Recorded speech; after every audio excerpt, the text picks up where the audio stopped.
ভালোই ভালোই বলছি মেয়েদেরকে ছেড়ে দে, নইলে তুল কালাম শুরু হয়ে যাবে এখানে। অবশ্যই ছেড়ে দেবো, আগে তোরা এই গ্রাম ছাড়, তারপর। তোকে বলিনি এই শরীরের এক বিন্দু রক্ত থাকতে এই গ্রামের মাটি একটুও ছাড়বো না? ছাড়বি নি? এই সব ভেঙে দে। এই দাঁড়া। জনি, তুই আমার লোক হয়ে আমার কাছে বাধা দিতে এসছিস? তোর মতো শয়তানের লোক আমি এই গ্রামকে রক্ষা করতে এসেছি। তুই করবি গ্রাম রক্ষা? দলিল তো আমার কাছে, তাহলে রক্ষা করবি কিভাবে? মিথ্যা কথা, তোর কাছে কোনো দলিল নেই। আমার কাছে দলিল নাই। এই দলিল দে তো।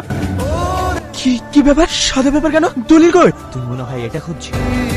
তার মানে তুই আমার সঙ্গে চিটিং করেছিস? আমি তোর সঙ্গে চিটিং করিনি। তুই যেমন এই সাধারণ মানুষের সঙ্গে চিটিং করেছিস, আমিও তোর সঙ্গে ঠিক সেই উল্টোটাই করেছি। আমি এটা কোনোদিনই মেনে নেব না। এই ওর কাছ থেকে দলিল কেড়ে নে। আমি এখন একা নই, আমার সঙ্গে এই মানুষগুলো আছে। জনি, তুই কাজটা ঠিক করলি না, তোকে আমি দেখে নেব। আপনারা সবাই দলিল পেয়ে গেছেন, এবার আমি কলকাতায় ফিরে যাব। আর হ্যাঁ, আমি আপনাদের সঙ্গে যে অন্যায় করেছি আমি জানি তার কোনো ক্ষমা হবে না, তবু আপনারা যদি পারেন আমাকে ক্ষমা করে দিন।